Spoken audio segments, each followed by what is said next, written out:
Worshipful Master, I present to you Mr. Martin, a candidate properly prepared to be made a Mason. Many of the 500,000 men initiated into Freemasonry in Britain are involved in local government. But is there a conflict of interest between Freemasonry's secret oaths and the public service? Do you seriously declare on your honour that, unbiased by the improper solicitation of friends against your own inclination, and uninfluenced by mercenary or other unworthy motive, you freely and voluntarily offer yourself as a candidate for the privileges and mysteries of Freemasonry? I do. I do. The averred aims of Freemasonry are highly moral ones. The only problem arises in that they also insist that you should support the group, fellowship with other Masons. The message is you can't stand on your own. You need us, and you can quite see that the thought of being out in the world naked without that would be very frightening, and that some people might well let loyalties to other more abstract institutions go by the wayside. By thy glorious majesty. The English language is littered with Masonic phrases like being on the level, upright and true, and getting a square deal. Masonry's symbolic tools are supposed to be reminders of its moral code. But up and down the country there have been allegations of Masonic corruption in local authorities, from Cardiff to Bradford, from the north of Scotland to the south of England. Southend on the Thames estuary is typical of many seaside resorts. It seems to be virtually controlled by Freemasons. The Masonic Hall houses 43 craft lodges, 23 Royal Arch chapters, and many other Masonic orders. This town of 50,000 adult males contains 3,000 Masons from every walk of life. But do Southend's other residents know anything about Freemasons? It's like a lodge, isn't it, where people go, you know, you want to get on a bit. You're a Freemason, aren't you? And you're Masonics. Brother speaks for brother, don't they? Yes. Secret society, yeah. What do they do? Not a lot. Not a lot. Not a lot, no. They shake Well, hands. they're so secret we don't know what they do. Yeah, they do. They stick They've to got a special, another, don't they? yes, more. They've got a special handshake. They Why? wear silly leather pinnies and no secret society. How powerful do you think they are in Southend? Probably fairly powerful, I should imagine. There's a lot of very wealthy people about here that are very interested in doing that sort of thing. Bunch of bastards. Two men. The firm I work for is mainly run by Masons. Unfortunately, that led to a lot of people who aren't particularly good at their job getting into influential places. Well, they're all over the place down here, everywhere you go. Do you know who the Freemasons are? Yes. Yes, we do. What sort of firm do you work in? I wouldn't like to say, especially on a camera. But you know who you are, don't you?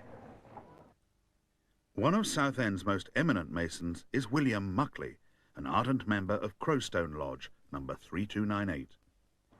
For most of his working life, he was employed by Southend Council, and for 10 years he controlled all the town's council house allocations.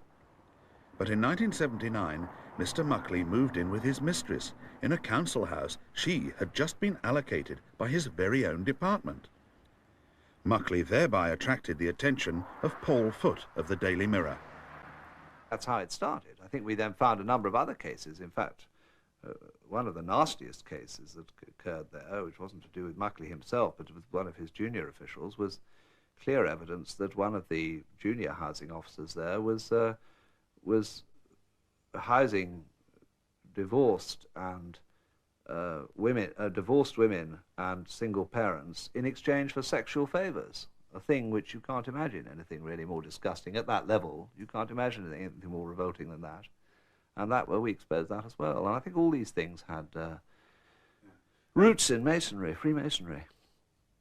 Foote's revelations caused outrage in Southend. One Conservative councillor, Chris Hudson, was inundated with letters from angry constituents. He's not a Mason. He was concerned about the newspaper's allegations and called for an independent inquiry into the conduct of Mr. Muckley and the Housing Department. But Southend's Masons closed ranks. It is an established fact from Masonic records that members within the Housing Department, officers, were Masons. That's just a question of historical fact. And it is a fact that several of my colleagues, former colleagues on the council, were Masons, and they stuck together like glue. Only days after the revelations in the Daily Mirror, Brother Muckley was installed as Worshipful Master of Crowstone Lodge. He was also promoted to Chief Housing Officer by Southend Council and given a large salary increase. At the same time, Councillor Hudson's pleas for an independent inquiry into Masonic abuse were turned down by the same council, and he was suspended by his Conservative colleagues from every committee on which he sat. Their behaviour, their conduct in this town, as regards me and my position as a councillor, was appalling. I was shocked and appalled. I was very concerned at the press this town was getting. I did everything I could to have an inquiry, and yet certain members within the Freemasonry wanted to keep the lid on things, keep the can of worms quiet, if you like, down in Southend. Hudson took his suspension to the High Court. He claimed that democracy was being bypassed in Southend, partly as a result of the cosy, back-scratching relationships enjoyed in the town's Masonic lodges. The High Court upheld his complaint and instructed that Councillor Hudson be reinstated. Worshipful Brother Muckley was made redundant from his post as Chief Housing Officer in 1985. Southend said they had too many chief officers and he was nearing retirement. Since then, he's worked at a garage, but has just been given a job as a physical and recreational instructor at a local coeducational high school. Muckley's lodge meets at Southend's Masonic Temple, as do many other lodges. For these brethren, Freemasonry may be harmless socializing, but not to some outsiders. Because they mingle in secret and because they tie one another up in this secret bond to one another, the tendency among all these people that are in this secret society is to defend one another rather than to expose one another to public accountability. Accountability is very important in local government because councils spend huge amounts of ratepayers' money. Newham Council in the East End of London has an annual budget bigger than many third world countries. In 1980, a full roll of 75 members of the Borough of Newham Lodge leaked out. Non-Masons were horrified to discover the extent of Freemasonry's influence in the Labour-controlled borough. It actually permeated the whole social fabric of the borough. The membership of the lodge indicated that there were members of the council, senior members of the council in membership. There were the officers, the senior officers and lower officers. There were contractors. There were even police connections. Newham is just one of many councils with town hall lodges attached, where elected councillors, council officials and outside contractors meet in Masonic secrecy. But it isn't only the obvious town hall lodges which raise anxieties. In Rochford, Essex, a conservative stronghold, Masonic influence has been the subject of stormy debate. Councillor Richard Boyd, the leader of the Liberal Democrats, contends that Freemasonry in Rochford is the Tory party in disguise, and that Tory councillors meet council officers in the same Masonic lodge. There is a standing tradition in local government that paid officials do not attend caucus meetings of political parties. The reason is to prevent undue influence by one party on officials or the ability of one party to obtain information, privy information, which is not made available to others. Now, if that rule is followed, it becomes illogical if you then all nip down to the Masonic Lodge that evening and the members are from one party and paid officials. It destroys that attempt to separate political life from private life. Boyd became concerned about Masonic influence in 1982 when the old council chamber was sold to local Masons without being put on the open market. It's now a Masonic temple. At least 4 conservative councillors who were on the committee which authorised the sale were also Freemasons, but saw no need to declare an interest. We asked all these men about their conduct. None would respond, but a Mason who's become a councillor since the decision argues that Masonic councillors are under no obligation to declare themselves. First of all, I think it is an impertinence to ask me as an individual what I do with my free time and my free money if I'm partaking in something which is not illegal or immoral, and Freemasonry is neither of these things.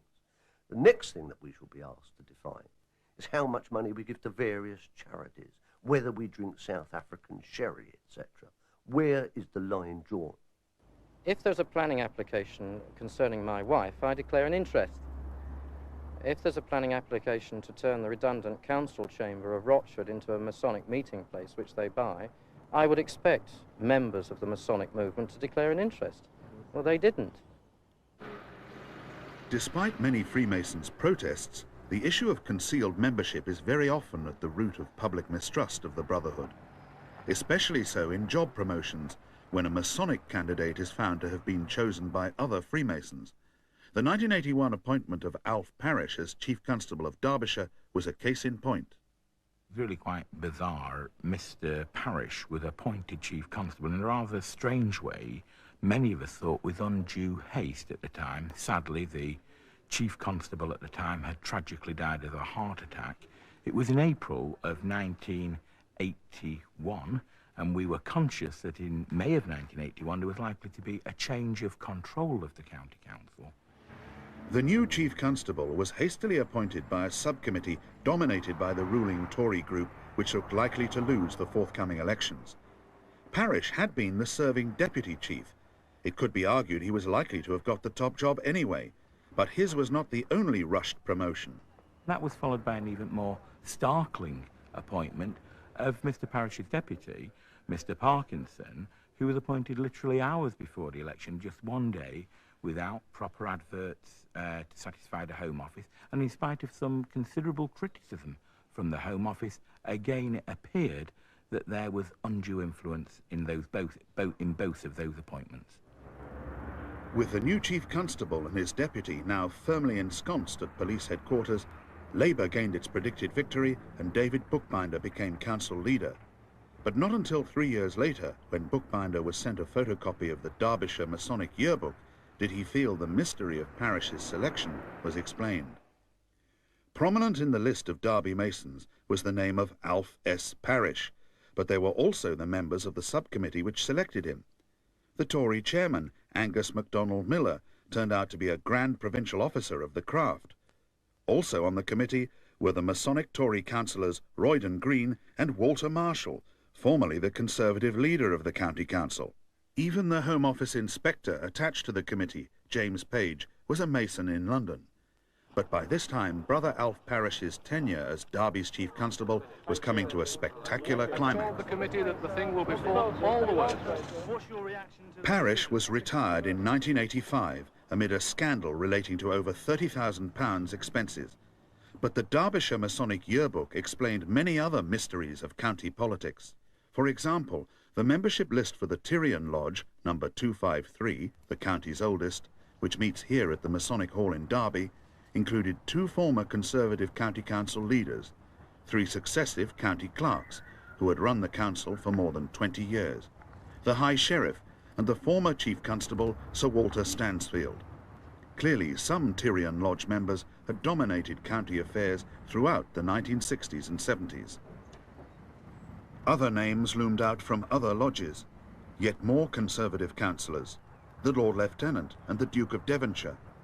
These confidential Masonic papers disclosed a business, political, police and social directory of the entire county. They revealed Freemasonry's extraordinary power in Derbyshire and its effective role as the county's secret government.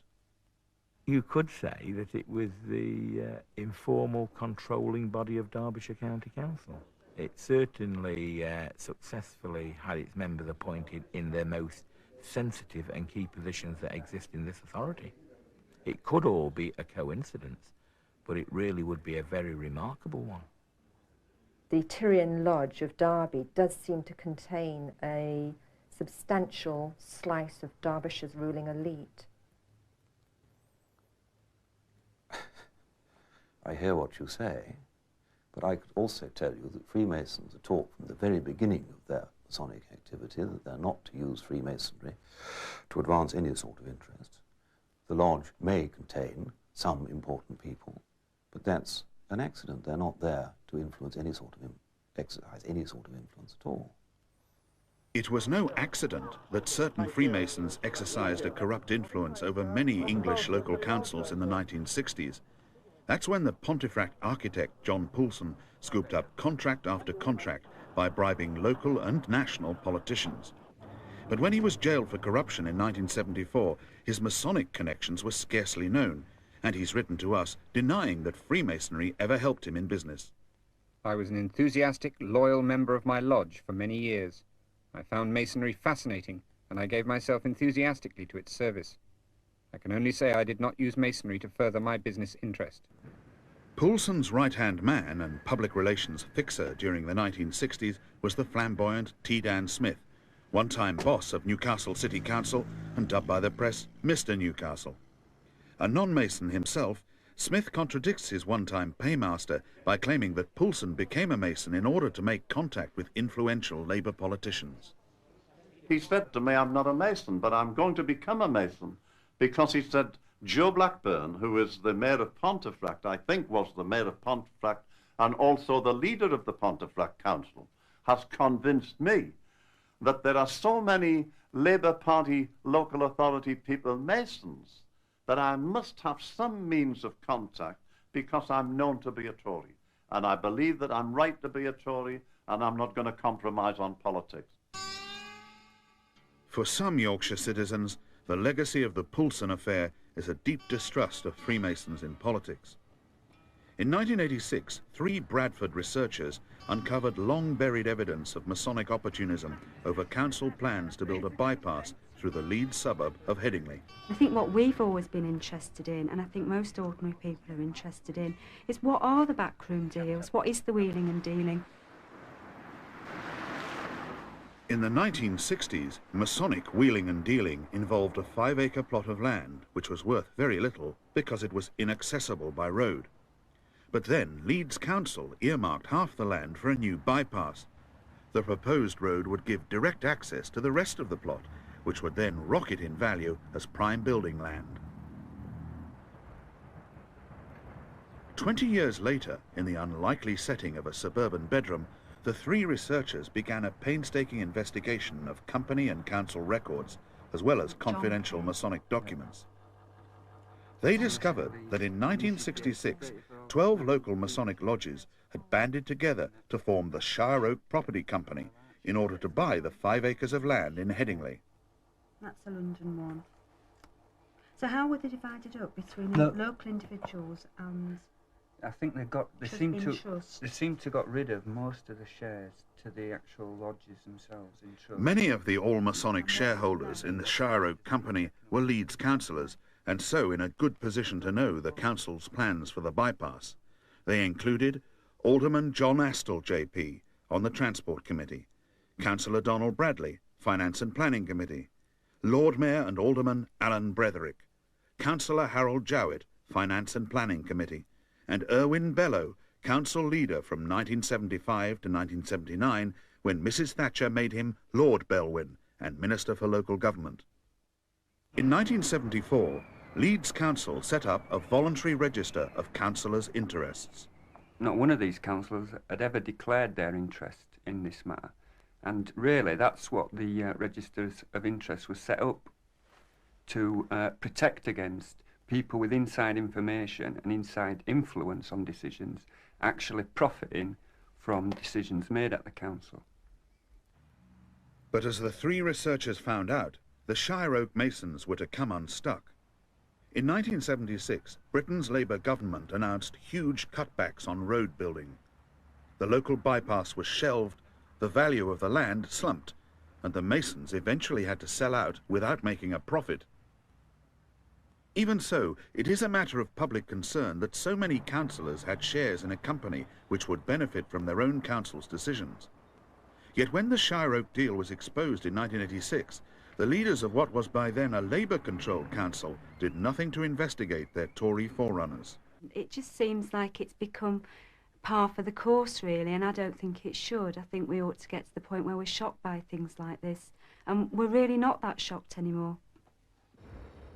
The public may no longer be shocked by shadowy deals done in our local town halls, but we still like to think our national civil servants are incorruptible. Yet Freemasonry, which claims to demand high standards, is sometimes the breeding ground for corruption on a grand scale in the civil service. The Property Services Agency has an annual budget of £1 billion and employs 26,000 civil servants. It manages and maintains more than 8,000 public buildings, including the Tower of London and Hampton Court Palace. Recently, corrupt deals involving the PSA were hatched and executed under the cover of the Queenswood Lodge, which now meets here at London's Freemasons Hall. By the early 1980s, it was a honeypot for building contractors and corrupt civil servants. A key figure in the scandal was a contractor called Terry King.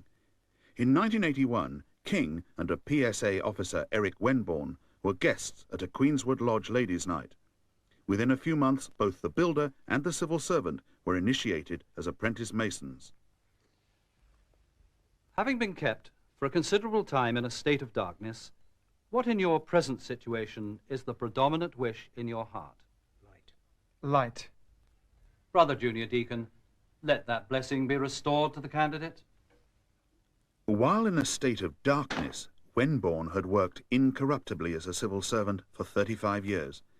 But within a year of becoming a Mason, he was flying off to Las Vegas, all expenses paid, courtesy of his crooked builder brothers in the Queenswood Lodge. In June 1988, at the Old Bailey, Wenborn pleaded guilty to 5 charges of corruption and conspiracy to obtain bribes. The jury heard how, throughout 1983, his Masonic brothers had paid £1,000 a month into a Jersey bank account in his wife's name, about another free holiday in Miami, how he bought his mistress a £33,000 flat with his bribes, as well as spending money on his own home and buying himself a new car. Brother Eric Wenborn was eventually jailed for 2 years, a sad end to a civil service career that had spanned 4 decades. What inquiries have been made by Grand Lodge following the recent court revelations of the involvement of a Masonic Lodge in a network of bribery and corruption in the Property Services Agency? Freemasons who were convicted by the court have been dealt with and expelled, and we've inquired into the affairs of one lodge which seemed to be concerned, and we find that there was nothing Masonically improper about it, and we are now inquiring into the affairs of another one. But we expect that we'll find, as we did in the first lodge, that there was nothing in the lodge which encouraged these people or allowed them to break the law. Was this the Queenswood Lodge? I can't remember which one of the two it is. We sorted out. In the Queenswood Lodge there were 2 contractors, 1 PSA official and 1 GLC official, and all were convicted of bribery and corruption. Yes. That doesn't mean to say that the lodge caused them or allowed them or helped them to be conspirators. It's just an accident of life that these people happen to be in the same lodge. There might be a lot of other organizations that they belong to the same. It might be nice to think they all go to the same church. However nice it might be, these corrupt men did not all go to the same church. They did all go to the same lodge. But does it really matter if some Freemasons in public service have failed to meet the high standards of morality which the Brotherhood proclaims? Should the public care about petty Masonic abuse of power, such as afflicted Southend's housing department? The scandal itself may well seem petty, but underneath that petty scandal is a basic principle, and it's the principle that democracy can be strangled. And if it can be happening here in petty Southend, as we say, then what could be happening in other corridors of power on a more senior level? What happens in Southend could well be happening in Parliament. We need more open government to get at the truth. We represent the people, we are here in the name of the people, and we cannot have secret societies operating within a framework of democracy. It's a paradox, it's a nonsense.